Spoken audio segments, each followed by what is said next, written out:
BuzzChomp is back with more of Foundation. This week, it's episode 3. I'm Dan Salem, and literally everything has been vaporized. We learned a lot about Empire in this episode. We also got our entire notion of the show vaporized. Empire is represented by 3 of the same person at different ages. The oldest can never live longer than the original Cleon lived. They must disappear or get vaporized. And we watched Brother Dusk get vaporized. And then there was a new Brother Dusk, a new Brother Dawn, and a new Brother Day.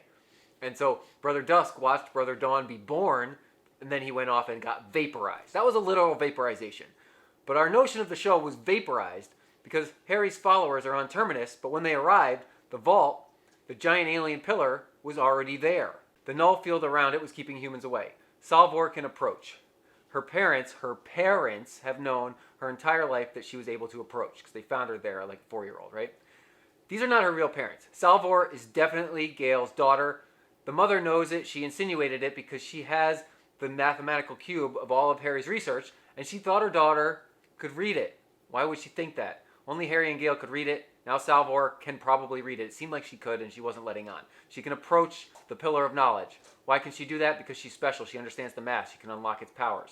Our ideas for the show were literally vaporized. That being said, the vault is the foundation. Harry had his math, right? And the math said that the foundation would be on Terminus, that they would create the foundation on Terminus. It didn't say that he himself and his followers would make the foundation. It said that they had to go to Terminus to have a foundation for human knowledge. The end of the Empire, the end of humanity has happened before. Everything is cyclical. Time is a loop. It's not linear. The foundation was created already for the same reasons that Harry wanted to create it. And this is why his math didn't have an end. This is why he freaking got killed. This is why Gaal got shot out into space. Because he didn't have an end for his math because it was a loop. It was cyclical. The vault is the foundation. And he had to take his followers to Terminus to find the foundation, find the vault. And guess what happened when the Empire went dark? When the end times began? When the Anacreon gunship showed up at Terminus, the null field around the vault started expanding, the vault itself started activating, the foundation is turning on. And Salvor is the only one that can go up to it. Maybe it's a weapon, but knowledge itself is a weapon. And this is super interesting. It vaporizes the idea that Harry actually accomplished anything besides getting his people there to be present to protect the vault, right? You have to protect the foundation of knowledge because knowledge is literal power, especially when the whole world goes dark. We both learned a lot and learned very little in this episode. We got a whole lot of backstory on Empire. We got a whole lot of backstory on Salvor and Harry's followers arriving to Terminus. And they set up a whole colony. It's super cool. They're trying to figure out how to make a freaking foundation of knowledge for humanity, ignoring the fact that it probably is right there in front of them and they just can't approach it, which is the vault. I mean, why would it not be there? Harry said it would. Time.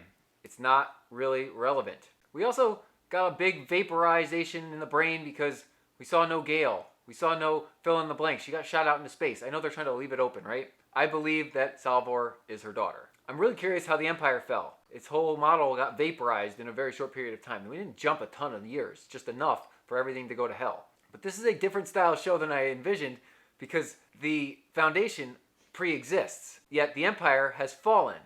And now we don't know where the Cleons are. We don't know how the people on Terminus are going to defend the vault, which they can't even approach, but then Salvor can approach it, but then who made the vault, and why is it there in the first place? We know why, but what is it going to do? We don't know. We don't know the aspects of time dilation, time travel, and that. This is a very, very sci-fi smart future show. It hasn't delved into all of the time holes that are possibly existing. It touched on one, because Salvor has a boyfriend. He's been alive for like 70, 80 years, but with time dilation and going into hypersleep during his travels, he's only like 25, 30 years old. So they've hinted at that possibility. We haven't dived down that rabbit hole just yet. I'm Dan Salem. Subscribe to BuzzChomp for more of Foundation and other great TV. And comment below whether you believe Salvor is Gaal's daughter. And is this the foundation, the vault already existing? Or is there something more nefarious at play? Woo!